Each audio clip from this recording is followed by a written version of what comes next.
Mbak Fauzi, dengan melihat nanti perjanjian yang akan ditandatangani tanggal 19 kan sifatnya berupa MOU ataupun semacam peace agreement. Nah ini kan kita lihat bagaimana ada beberapa mediator seperti Pakistan, Qatar, Arab Saudi, dan Turki yang bisa bertindak sebagai mediator kolektif ataupun global seperti itu. Nah bagaimana pengaruh negara-negara luar, dunia internasional ini agar kemudian mengikat dan menjaga komitmen Amerika Serikat dan Iran untuk tetap berada dalam nota kesepahaman sebelum nanti kemudian perjanjian final di September 2026 dengan memperhatikan ada faktor Israel di sini.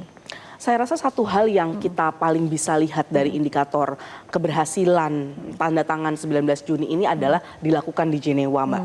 Berbeda dari yang dilakukan di Islamabad, begitu ya. Pemilihan Jenewa ini tentu merupakan pandangan dari Amerika Serikat yang ingin perjanjian ini juga permanen nantinya. Dalam konteks ini adalah kita tahu bahwa salah satu permintaan yang dari awal diminta oleh Iran bahkan sejak pertemuan pertama di Islamabad adalah bahwa ini tidak boleh hanya menjadi gencatan senjata semata, tapi juga menjadi perdamaian yang permanen. Dalam konteks ini kita tahu di Jenewa adalah salah satu kantor PBB yang artinya permintaan Iran atau perdamaian yang nantinya diciptakan oleh Iran dan Amerika Serikat ini disaksikan oleh masyarakat global, begitu, yang artinya dijaga juga oleh masyarakat global seharusnya, begitu, sehingga yang memang menjadi titik kritis adalah apa yang akan terjadi sampai tanggal 19 Juni ini, begitu. Itu yang kedua, Mbak. Yang ketiga adalah bagaimana saya melihat ketika statement yang dikeluarkan Trump bahwa akan diadakan MOU ini di tanggal 19 Juni, sambutan yang sangat besar dari sekutu-sekutu Trump.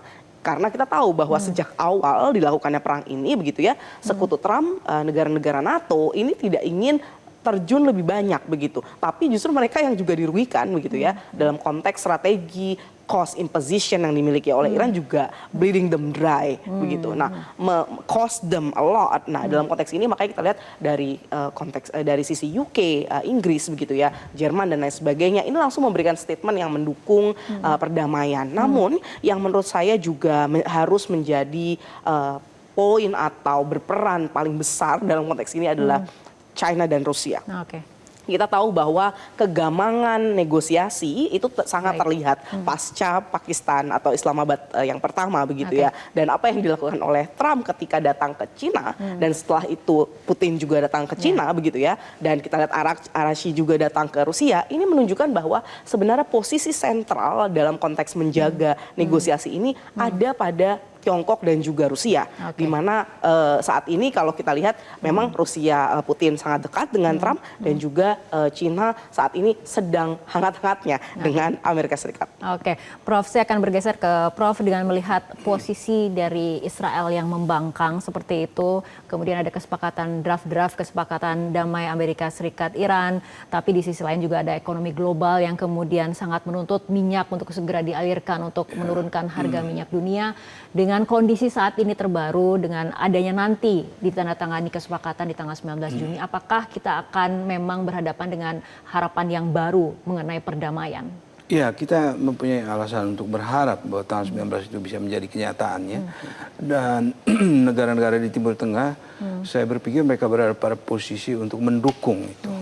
Karena kalau ini diteruskan, mereka dirugikan. Pariwisata Timur Tengah akan hancur karena ketidakstabilan dan perang yang terjadi.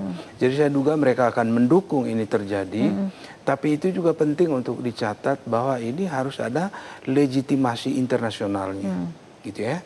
Nah, bahwa ini didukung oleh komunitas internasional, bahkan nanti kalau itu terjadi satu deal yang permanen, itu harus disahkan juga oleh Dewan Keamanan PBB, supaya mengikat selamanya, supaya Timur Tengah ada jaminan jangka panjang bahwa dia akan stabil, gitu ya.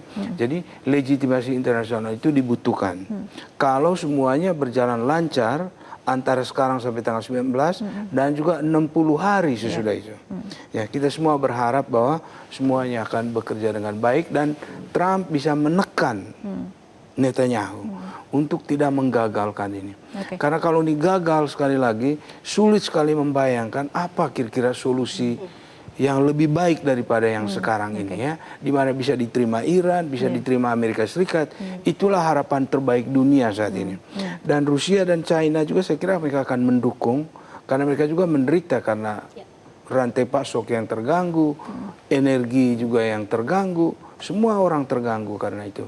Jadi dunia sangat mendukung Iran dan Amerika Serikat untuk menyelesaikan ini dan jangan sampai apa yang sudah dilaksanakan point of no return ini kembali ke titik nol kembali. Semoga itu tidak terjadi ya. Kita semua berharap bahwa ini bisa membuka jalan untuk perdamaian yang langgeng di Timur Tengah. Baik, kita harapkan kedua negara, terutama Amerika Serikat dan Iran, bisa memegang komitmennya dalam kemudian nantinya menuju nota kesepahaman di tanggal 19 Juni.